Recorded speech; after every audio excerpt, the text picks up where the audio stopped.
Hoy tenemos la última sesión, que es el marco legal de la ley de trasplantes. La conferencista va a ser la doctora Paula Loaiza, quien es abogada senior del FEPASDE, especialista en responsabilidad y candidata a magíster en Derecho. La doctora Paula, pues, aunque quizás no la conozcan en el ámbito bogotano, sí ha sido una estudiosa de este tema de la ley de trasplantes desde que salió en el año 2016.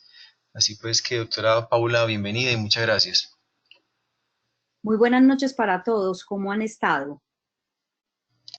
Me imagino que todos muy dispuestos a escuchar pues la conferencia, específicamente cuando vamos a mirar el tema de la donación y trasplante de órganos desde el punto de vista jurídico.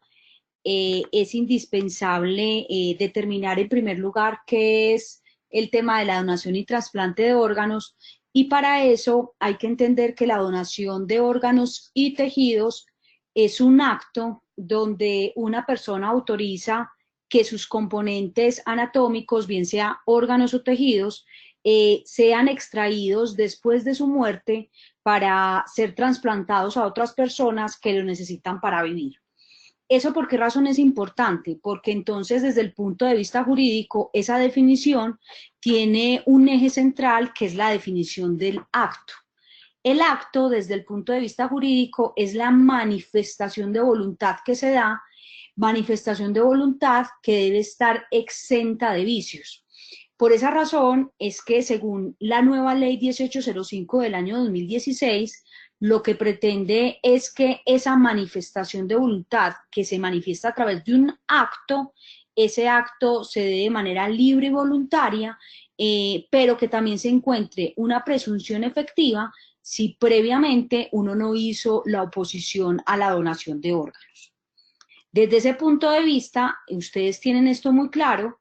¿Qué se puede donar? Si vamos a mirar órganos, se podrían entonces donar corazón, pulmones, hígado, riñones, intestinos, páncreas, vías aéreas, tráquea y laringe, y otros. Y desde el punto de vista de tejidos, pues las córneas, piel, huesos, médula ósea, vasos sanguíneos, válvulas cardíacas, cartílagos y tendones. Cuando uno va a mirar entonces los tipos de donación, cuando uno ya va a mirar la ley 1805, en realidad no importa tanto el tercer ítem, que es la donación en vida, sino que importan el ítem 1 y 2 que ustedes ven en la diapositiva.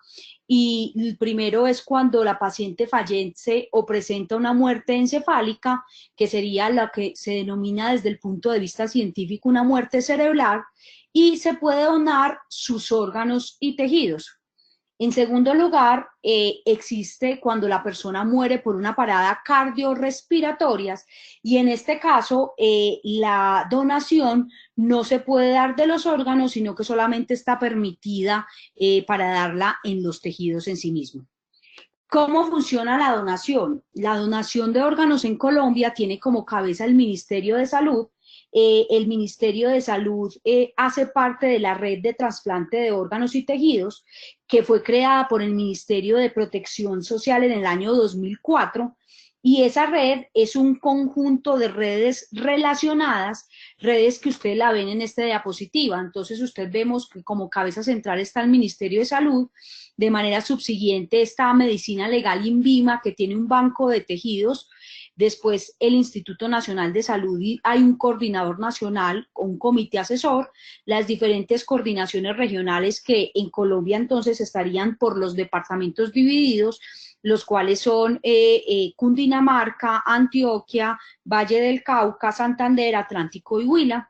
Las IPS generadoras, IPS transplantadoras y los otros actores, que serían todas asociaciones de pacientes de trasplantes, laboratorios de inmunología, unidades de diálisis, aerolíneas, IPS de consulta externa, que de una u otra manera determinen la posibilidad de ese sistema de trasplante de órganos. ¿Sí me están escuchando? Bueno, me imagino que sí. ¿Cuál es la regulación del tema del trasplante de órganos? La regulación específicamente se encuentra establecida en la siguiente normatividad que ustedes la ven en la diapositiva. La normatividad entonces se encuentra en primer lugar en la Ley 9 de 1979, es la ley por el medio de la cual se dictan esas medidas sanitarias y específicamente para el tema de donación de órganos, reportan los artículos 515, 539 al 543, la ley 73 del 88 que adiciona a esa ley 9 del 79, la ley 9 del 2004 que prohíbe y penaliza la comercialización de los componentes anatómicos, bien sea órganos o tejidos, el decreto 2493 del 2004, que reglamenta esa ley 9 del 79 y la 73 del 88, y dice y establece cómo funciona la red y determina algunos aspectos técnicos y operativos de la misma. Y existe un decreto 616 de 1981 que veo que se me olvidó colocarlo ahí en la diapositiva, que es el que regula el título noveno de la ley 9 del 79, que el funcionamiento de los establecimientos dedicados a la extracción, transfusión, conservación de sangre total de sus fraccionados, que fue derogado parcialmente por el decreto 1571 del año 1993. También se encuentra el decreto 003 del 82, que regula también ese título noveno de la ley 979 en cuanto a la obtención, preservación, almacenamiento, transporte, destino, disposición final de órganos. Y encontramos las diferentes resoluciones, que son la 2640 del 2004, la 5108 del 2005, la 2003 del año 2014, para llegar ya en últimos a encontrarnos con la ley 1805 del año 2016. ¿Qué sucede? Esta ley 1805 del año 2016 es una ley por medio de la cual se modificó ciertos acápites de la ley 9 de 1979 y la ley 73 de 1988. ¿Eso por qué es importante tenerlo presente? Porque nos lleva a concluir desde el punto de vista jurídico que la ley expedida en el año 2016 no pretende derogar las normas anteriormente mencionadas. Lo que pretende es generar unos cambios o modificaciones con base a las realidades sociales, políticas y jurídicas existentes en el país. Realidades que se encuentran acompañadas por todas las necesidades de donación de trasplantes y órganos y tejidos que se ha dado a través de los años en Colombia. Desde ese punto de vista, cuando uno va a mirar el tema de la ley 1801, tiene que entender en primer lugar cómo funcionaba antes de la expedición de la ley 1801 del año 2016. Y funcionaba de la siguiente manera. En primer lugar, se tenía que tener en cuenta que el uso de componentes anatómicos con fines de trasplante o terapéutico se podrían dar cuando, en primer lugar, existía consentimiento del donante. En segundo lugar, existía un consentimiento del receptor. En tercer lugar, existía un consentimiento de los deudos, que en este caso son los familiares, que son los que determinan si efectivamente la donación es válida. Y había abandono del cadáver y habían en ciertos casos una presunción legal de donación. ¿Qué fue lo que sucedió? En el artículo 540 de la ley 9 de 1979, que era una ley que aplicaba todo el tema del consentimiento de los deudos, que fue adicionado por el artículo primero de la ley 73 del 88 y el artículo quinto de la ley 73 de 1988, se establecía quiénes eran los deudos y qué prevalencia tenían para decidir, y en caso de tener posiciones contrarias, se decía entonces cuál era la posición que efectivamente tenía mayor auge desde el punto de vista jurídico. Y se decía que cuando existía un empate, lo que procedía entonces era a no autorizar el trasplante. ¿Cuál era la presunción legal de donación que había en esa época? Si ustedes analizan esa ley 73 de 1988, dice que para efectos jurídicos, la presente ley, la donación, es cuando la persona durante la vida se haya abstenido de ejercer el derecho que tiene a oponerse de su cuerpo, específicamente la extracción de órganos o componentes anatómicos, después del fallecimiento, si dentro de las 6 horas siguientes de la ocurrencia de la muerte cerebral o antes de la iniciación de la autopsia médico-legal, sus deudos acreditaban tal condición. Desde ese punto de vista, en esa época, la presunción no era como se aplica actualmente, en donde todos los colombianos nos consideramos donadores de órganos por presunción, sino que en ese momento los deudos se podían oponer a que efectivamente la persona se le realizara ese trasplante, teniendo en cuenta que en vida se había realizado una posición manifiesta. Un ejemplo de esto era, por ejemplo, cuando la persona publicaba en Facebook que se oponía a que le trasplantara órganos o que le extrajeran sus órganos después de la muerte, porque consideraban que eso atentaba contra su religión o contra sus preceptos morales. Desde ese punto de vista, en esa ley 73 de 1988 no se hacía la ponderación de principios que se hacen en la actualidad, principios de derecho a la vida y los principios desde el punto de vista jurídico que están guiados en el consentimiento informado.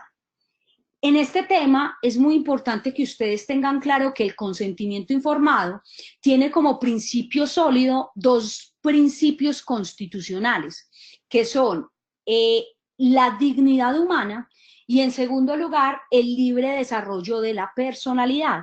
Entonces, desde ese punto de vista, lo que se pretendía con la ley 73 del 88 era que la persona decidiera, aún después de la muerte, cómo iba a ser esa presunción. Y adicionalmente a eso, también se daba la posibilidad de desarrollarme aún después de la muerte con respecto a la imposibilidad de que efectivamente se donaran esos órganos. Entonces, ¿cómo se aplicaba la donación en esa época? No haberse negado en la vida de la donación o que dentro de las 6 horas siguientes a la muerte cerebral o antes de la autopsia, sus deudos no se opusieran. Ahora bien, ¿cómo funciona después de la ley 1805 del año 2016?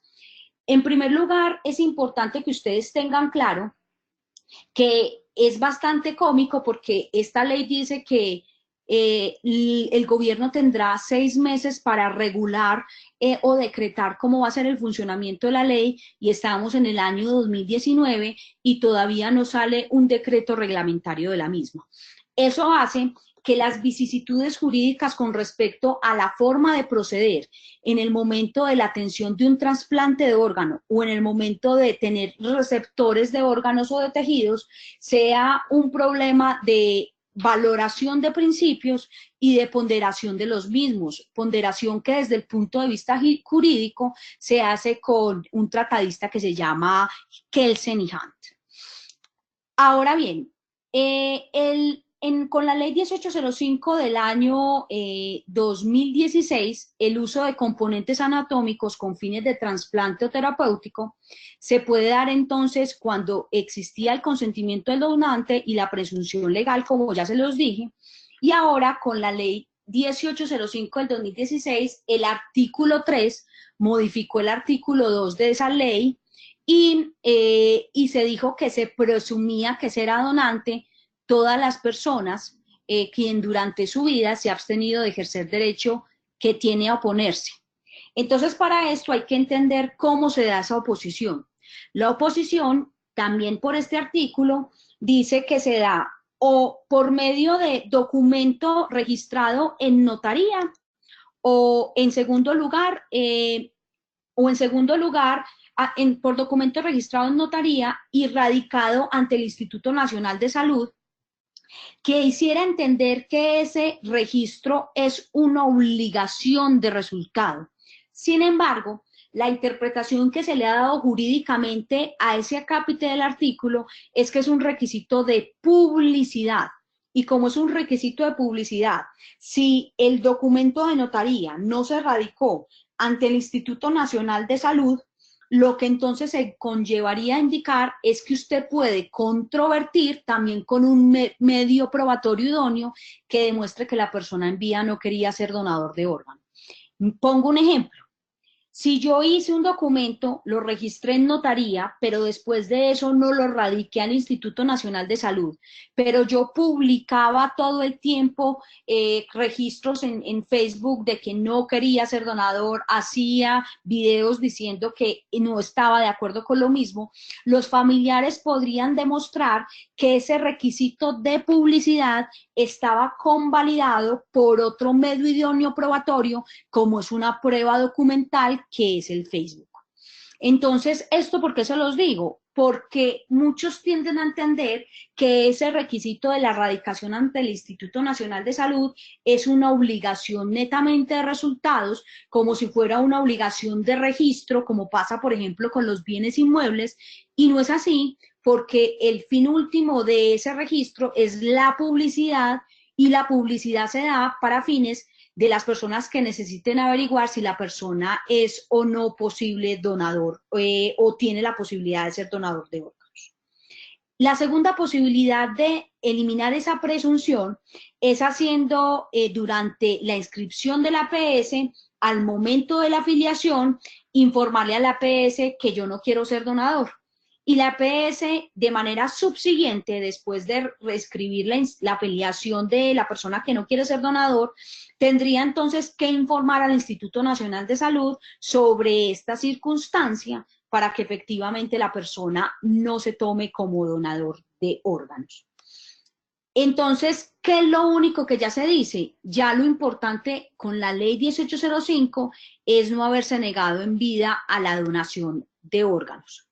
Entonces viene una pregunta subsiguiente. ¿Se debe solicitar el consentimiento a los familiares?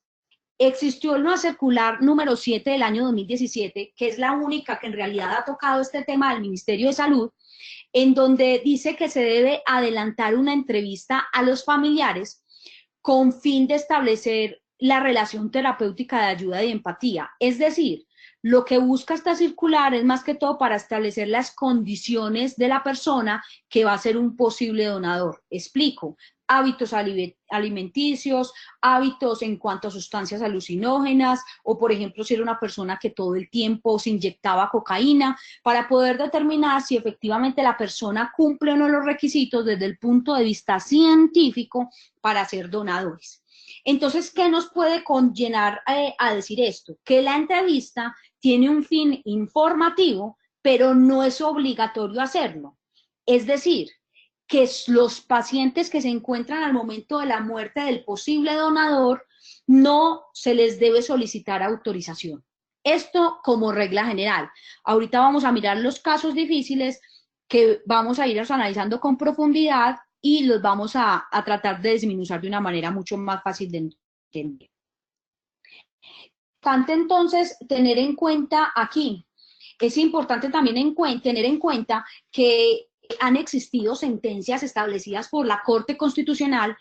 Desde el año 2016 no han existido sentencias en sí con respecto a cómo va a ser la aplicación de la 1805, pero sí existieron sentencias como fue la sentencia C933 del año 2007, que hablaba de cómo oponerse por parte de los pacientes con respecto a la donación de órganos. Y esto es muy importante tenerlo en cuenta porque esto no se aplicaría entonces ya con la ley 1805 del 2016 en los casos que son de regla general y no son los excepcionales. Entonces ya les había explicado que para oponerse tiene que ser por medio de un documento escrito, autenticado en notaría y registrado ante el Instituto Nacional de Salud, y en segundo lugar, en el momento de la afiliación de la APS. ¿Qué hacer cuando se requiere la práctica de una necropsia? En la ley 1805 del 2016, esto lo metí nuevo en esta presentación, porque la semana, creo que antepasada, me llamó uno de los coordinadores de trasplante y me hizo una pregunta que qué pasaba en los casos en donde los pacientes necesitaban necropsia médica legal, por ejemplo, por casos de asesinato, si eso vulneraba la custodia, porque acuérdese que cuando es producto de un delito, de un atentado violento, se debe conservar la custodia de ese bien, que en este caso sería el cuerpo, para poder hacer la investigación judicial. Entonces, es muy importante tener en cuenta que cuando se va a practicar una autopsia médico-legal, será reglamentado por el Ministerio de Justicia y el Ministerio de Salud. Pero como eso no lo han reglamentado todavía, uno tiene que correlacionar esto a lo que dice el Código Penal, y es que cuando hay un objeto que es investigación de un proceso penal, que en este caso sería el cuerpo de la persona que es una posible donadora, en esos casos específicos no se podría hacer el trasplante de órganos en principio. ¿Por qué razón? Porque el médico que acepte hacerlo está haciendo dos errores gravísimos. En primer lugar, está obstruyendo la justicia, porque acuérdense que si ese cuerpo, que fue donde se cometió el delito, no se puede investigar para determinar cuál fue la causa efectiva de la muerte del paciente, eso entonces conllevaría a decir que no hubo una custodia efectiva del bien. Pero adicionalmente a eso, muchos me preguntan, y yo lo entiendo porque ustedes son médicos y en obvio lo último es tratar de salvaguardar la vida de los pacientes, me dicen, doctora, pero es que se debe sopesar la vida versus esa aplicación de justicia. Y la respuesta acá es que si bien eso puede ser cierto, en este caso la ponderación de esos dos bienes que se encuentran en juego, usted no podría omitirlos porque ese bien ya queda en custodia de medicina legal y usted no podría ser el responsable de quitar esa posibilidad de hacer la necropsia, porque acuérdense que cuando un paciente se muere de manera violenta, siempre es un requisito sine qua non de realizarle la autopsia médico-legal. Entonces, esto es muy importante tenerlo en cuenta. ¿Quiénes se pueden beneficiar de la donación de órganos? Eso está establecido también en la ley 1805 del año 2016.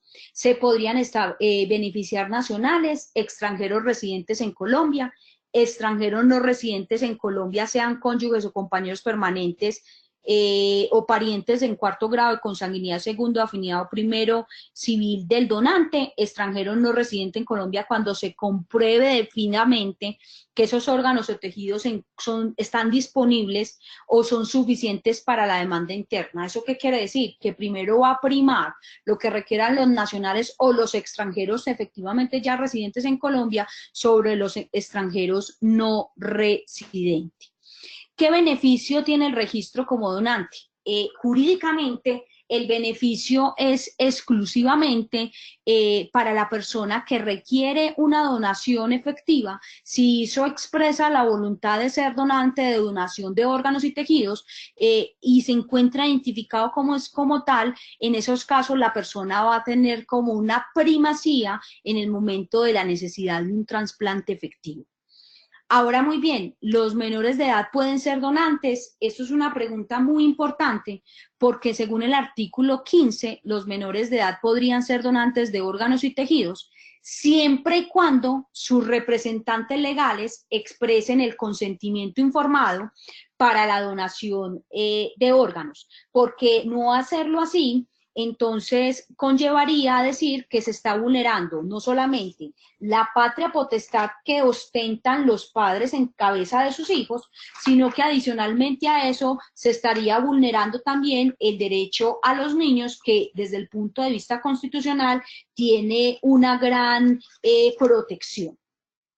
Ahora bien, cuando uno va a analizar este tema del consentimiento de los menores, es muy importante analizar que esta ley 1805 del 2016 tiene una correlación directa e indirecta con todo el tema de la bioética. Y si uno va a analizar la bioética desde el punto de vista de la práctica médica, se encuentra correlacionado en primer lugar con la ley 23 de 1981 y en segundo lugar con la ley 1438 del año 2011. Por último, se encuentran unos derechos y principios que regulan y se concilian en la ley 1805 del 2016. Si uno va a mirar eso, La ley 23 de 1981, esta ley es la que regula todo el sistema ético de la medicina en Colombia, y si ven en principio, cuando uno analiza la ley 1805 del 2016, no encuentra como parámetro el estudio de dicha normatividad. En mi sentir, la ley 23 del 81 no se puede desligar desde ninguna perspectiva a la exposición que vincule la práctica profesional médica.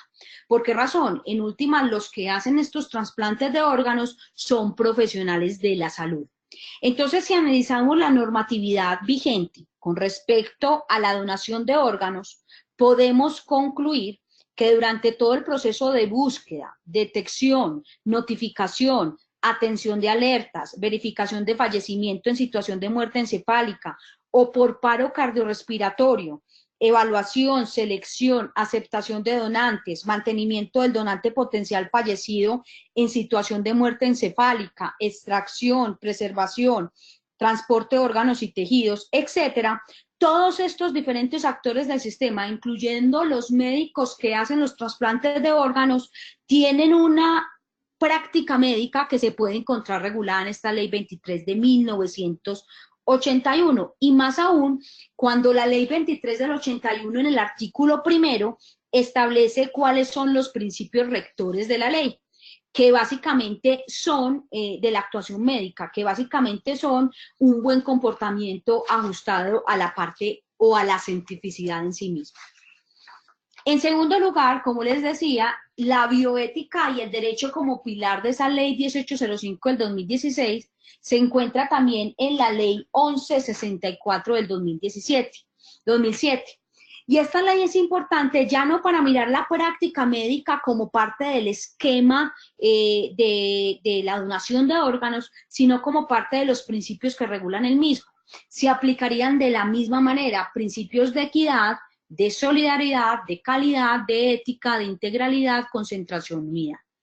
Todos estos principios fueron esbozados de una manera como con más profundidad en mi escrito, y en esa parte específicamente dejo claro que una de las razones por las que se expiden estas leyes, específicamente la ley 1805 del 2016, es tener en cuenta esa solidaridad entre los diferentes agentes.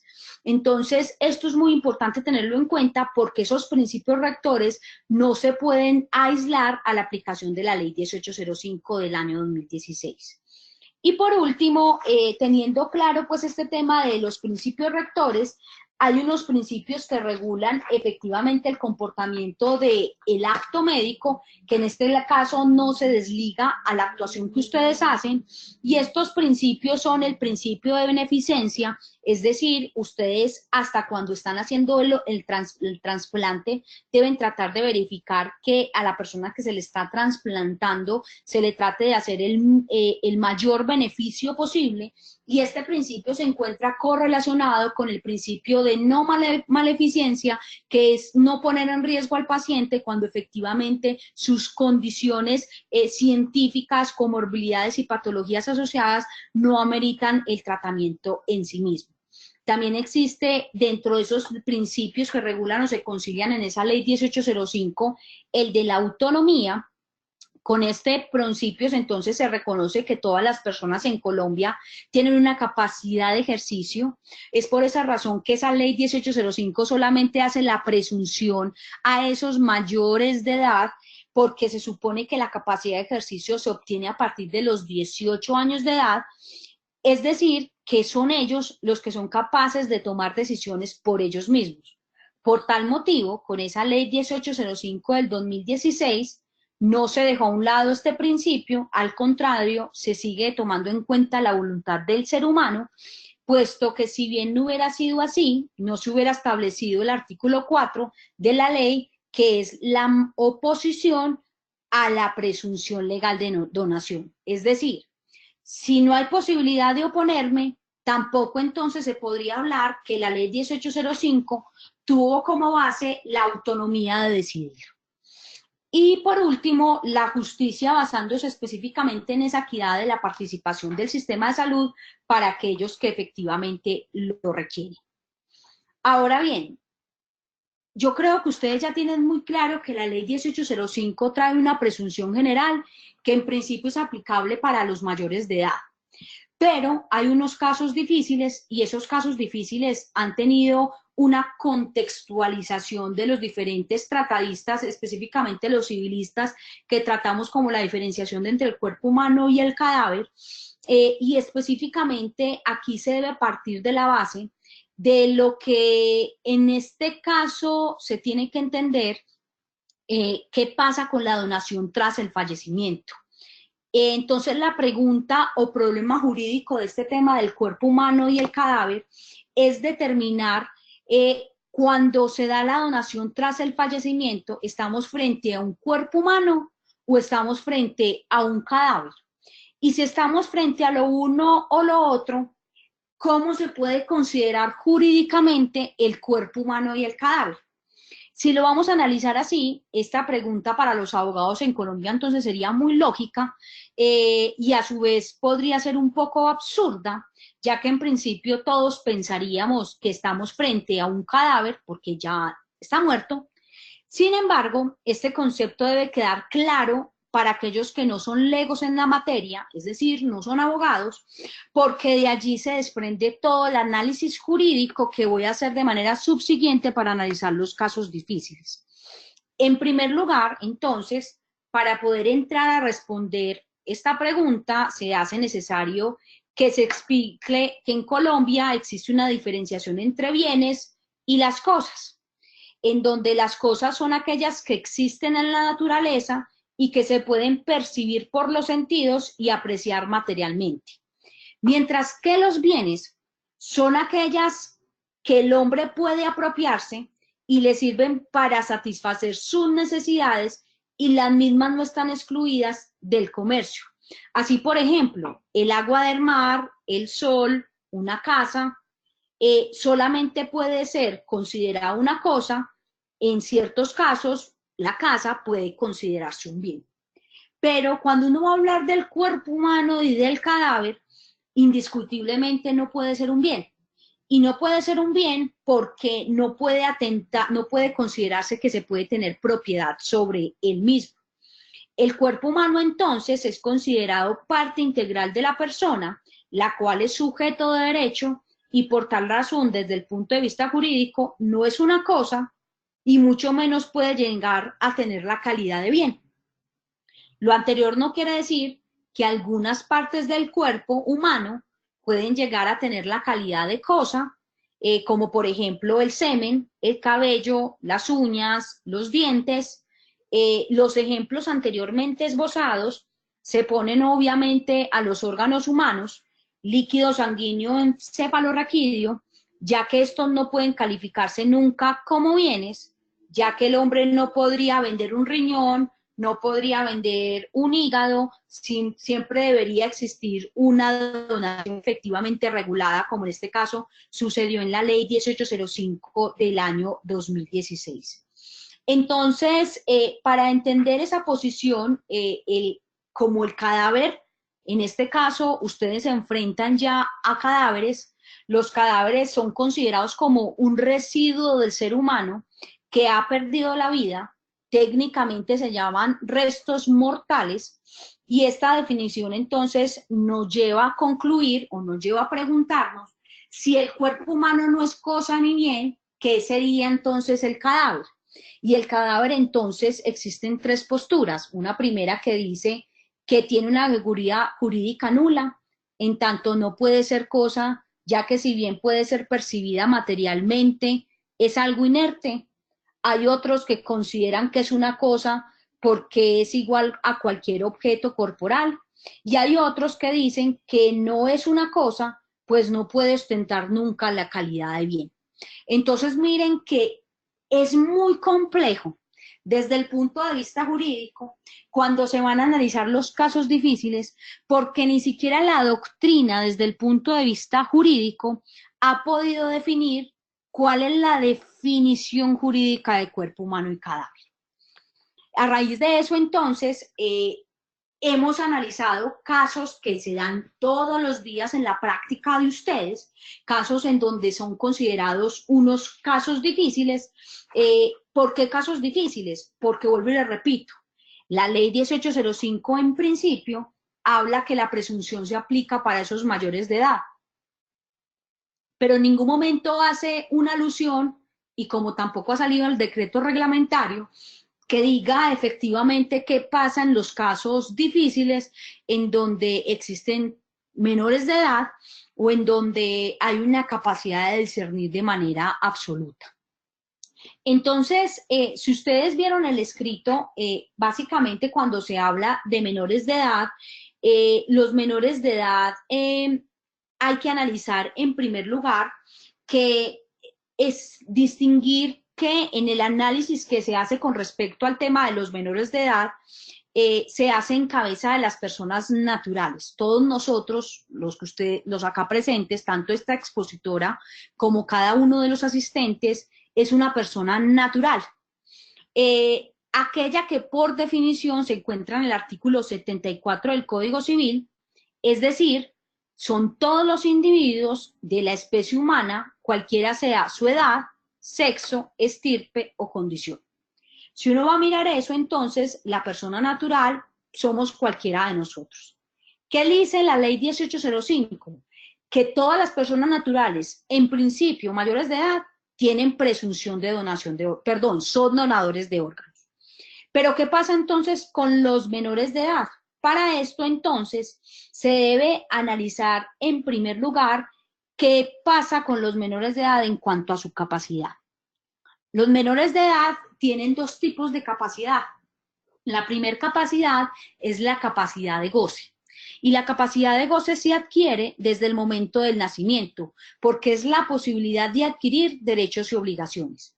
Mientras que la capacidad de ejercicio, que se encuentra regulada en el artículo 1502 del Código Civil, es considerada como la capacidad legal de una persona que consiste en poder obligarse por sí misma y sin el ministerio o autorización de otra.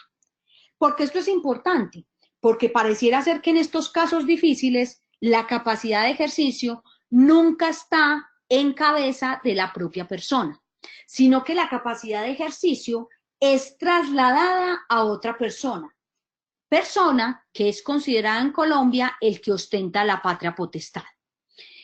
¿Quién es el que ostenta la patria potestad en Colombia? En principio, los padres, y cuando no están los padres, alguno de los curadores efectivos que se encuentran determinados por la ley, y cuando no existen alguno de estos, unos tutores específicos que se dan cuando se da la suspensión de la patria potestad. Entonces, cabe la pena preguntarse en estos casos difíciles de los menores de edad, ¿cuáles son aquellas personas naturales que la ley declara de una u otra manera incapaces de determinarse y autodeterminarse? Y para responder esta pregunta, entonces, debemos indicar que según el artículo 1504 del Código Civil, existe una capacidad absoluta y una capacidad relativa. Y en este caso, los menores de edad, es decir, los impúberes y las personas que no han adquirido su mayoría de edad, son considerados con algún tipo de capacidad relativa. ¿Y esto por qué razón es importante tenerlo en cuenta? Porque si ustedes han visto sentencias que ya han salido de temas de transfusión sanguínea, temas, por ejemplo, de cambios de sexo, las sentencias de la Corte Constitucional han sido muy claras en indicar que cuando son menores de edad, esos menores de edad también pueden tener voz y voto en decidir qué va a pasar con su propio cuerpo. Pero en este caso existen posiciones y la posición como mayoritaria y la más conservadora desde el punto de vista jurídico es indicar que cuando los menores de edad no tienen el consentimiento informado de ambos padres, no se estaría en vista de un consentimiento válido que permita demostrar al que es el encargado del trasplante de órganos que cumplió todos los requisitos legales. Entonces, miren que yo ahí les hago 3 ejemplos básicos. Menores de edad cuando el padre y madre tienen diferentes posiciones al respecto. La respuesta sencilla, es decir, que cuando ambos tienen posición diferente, es decir, por ejemplo, la madre dice que sí y el padre dice que no, la respuesta más simple, más práctica y menos riesgosa desde el punto de vista jurídico, porque todavía no está el decreto reglamentario, es indicar que la donación no se podría realizar. Y no se podría realizar porque la patria potestad, según el Código Civil colombiano, la detentan ambos padres, madre y padre. ¿Cuándo no la detentan ambos padres? Cuando se encuentra la prueba fidedigna de que alguno de los padres se encuentra ausente. En segundo lugar, o el segundo ejemplo de casos difícil, es menores de edad cuando padre y madre se encuentran privados de la libertad. Y en esos casos específicamente, tal como se indicó pues en el punto anterior, en el primer punto, en este caso depende del tipo de delito que cometa el padre de familia, ya que si ese delito para el juez que decide el caso atenta contra las buenas costumbres, buen orden de la familia, podría tomar como decisión sancionar con la pérdida de libertad y la privación de la patria potestad. Entonces, cuando alguno de los padres se encuentra en la cárcel y el juez determinó de que ese padre perdió la patria potestad o le privó de la patria potestad, la madre sí podría decidir de manera autónoma, independiente y sin el permiso del padre esa manifestación de voluntad, única y exclusivamente siempre que exista prueba en la historia clínica o en el expediente médico que demuestre que ese otro padre no ostentaba la patria potestad. Pero también puede suceder, y esto se encuentra efectivamente respaldado por el artículo 315 del Código Civil, por existir esa condena de la privación libertad superior a un año. Pero también podría suceder que es un padre, por ejemplo, que no tiene todavía una medida preventiva o una medida de privación de la libertad y en ese caso la madre debería obtener la autorización efectiva para que ella sea la que dé la autorización y eso quede reposado efectivamente en el expediente. Y el tercer y último caso que se presenta de manera regular es cuando alguno de los dos padres tiene algún tipo de discapacidad y esto, según el artículo 1503 del Código Civil, establece que toda persona legalmente capaz, excepto aquella que la ley declara incapaz. Y cuando se declara esa incapacidad, lo que sucede específicamente es que la patria potestad se le traslada al otro padre que se encuentra en capacidad absoluta. Y desde ese punto de vista, ese otro padre es el que tendría la posibilidad de manifestar la aceptación de la donación de órganos. ¿Esto por qué razón es muy importante tomarlo en cuenta? Porque si no se hace de esta manera, ustedes el día de mañana podrían estar inmersos en procesos éticos, en procesos también penales, en el ejemplo que les puse ahorita del tema de la no custodia del cadáver por un delito cometido, o también podría darse un proceso porque algún padre autorizó y la madre no autorizó, y eso es un error que siempre han cometido los médicos, pensando que la patria potestad, si el niño llegó con la mamá y solamente está la mamá es la única que debe dar la autorización y según la normatividad civil podría entonces oponerse. Ahora bien, también me ha pasado en casos que me llaman y me dicen, tengo esta paciente, es un paciente que tiene todas las posibilidades para ser donador de órganos, la mamá dice que sí, pero dice que el papá está en Estados Unidos, ¿qué puedo hacer?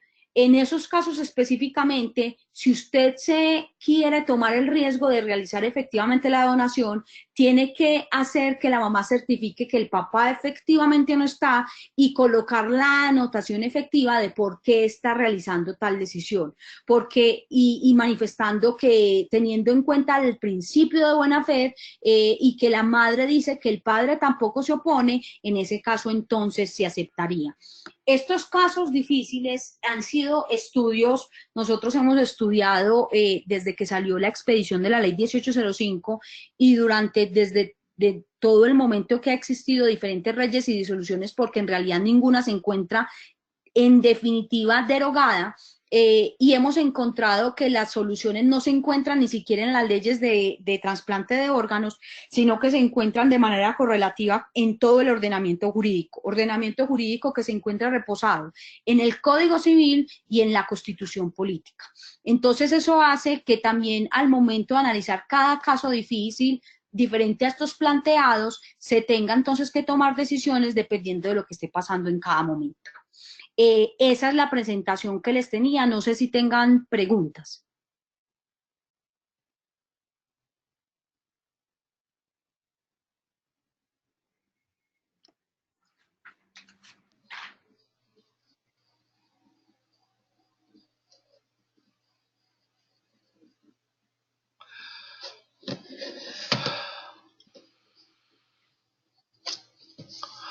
Aló. Doctora, yo sí tengo una pregunta.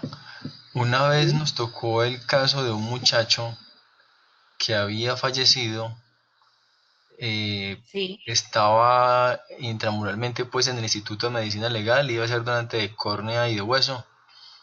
sí, El papá estaba preso, la única persona a la que el sí, juzgado le había entregado la patria potestad había sido a una tía, porque la mamá era una enferma mental, era paciente psiquiátrica. sí. Entonces en el juzgado pues dieron un fallo en el que le otorgaban a esta señora la patria potestad.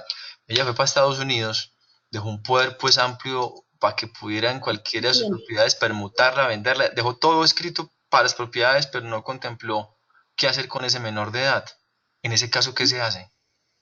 En ese caso no existiría la posibilidad de la autorización por la prima, por ejemplo, que quedó encargada al menor. Estoy poniendo un ejemplo. ¿Por qué razón? Porque la autorización no la dejó ella de manera expresa. Entonces eso quiere decir que la autorización efectiva tendría que ser dada por ella porque ella es la única que tiene la patria potestad. O sea que ni siquiera pues estábamos pensando pues a lo criollo mandarle un fax con la forma de consentimiento y que ella lo devolviera firmado. Eso no. Obviamente, si hay la posibilidad de mandárselo a ella, que ella lo imprima, lo firme, ponga la huella, siempre cuando vayan a hacer ese tipo de cosas tienen que poner la huella, les voy a explicar la razón de ser, porque es que los consentimientos informados en Colombia son una prueba documental y las pruebas documentales desde el punto de vista del Código Penal del Proceso se pueden desconocer o ponerse de dos maneras. La primera manera es cuando usted tacha la firma. Es decir, usted dice, esa firma no es mía, yo no fui el que firmó ese consentimiento. Y la segunda forma es oponerse al consentimiento informado. Entonces, ¿qué me ha pasado a mí muchas veces en juicios? Me ha pasado que el paciente en cualquier consentimiento informado llega y manifiesta, esa no era mi firma, pero cuando ponen la huella es una sola, la huella no es sino mandarle a hacer el estudio efectivamente a quién corresponde esa huella y no hay ningún tipo de pierde desde el punto de vista jurídico para determinar que ya es. Entonces, vuelvo y repito, si no hubiera nadie acá que firmara el consentimiento informado y ella no estuviera en disposición de firmarlo escaneado, mandarlo con la huella, ahí sí, no, ahí sí habría problema. Pero si ella lo puede mandar escaneado, firmado, con la huella y además de eso, con la sentencia que decreta que ella efectivamente ostenta la patria potestad, no existiría ningún problema. Ojo, pero eso debe estar integrado en la historia clínica, porque si no está integrado en la historia clínica es como si ustedes no hubieran hecho el consentimiento informado. Listo, doctora, muchísimas gracias. ¿Alguno de los demás participantes tienen alguna pregunta para formular?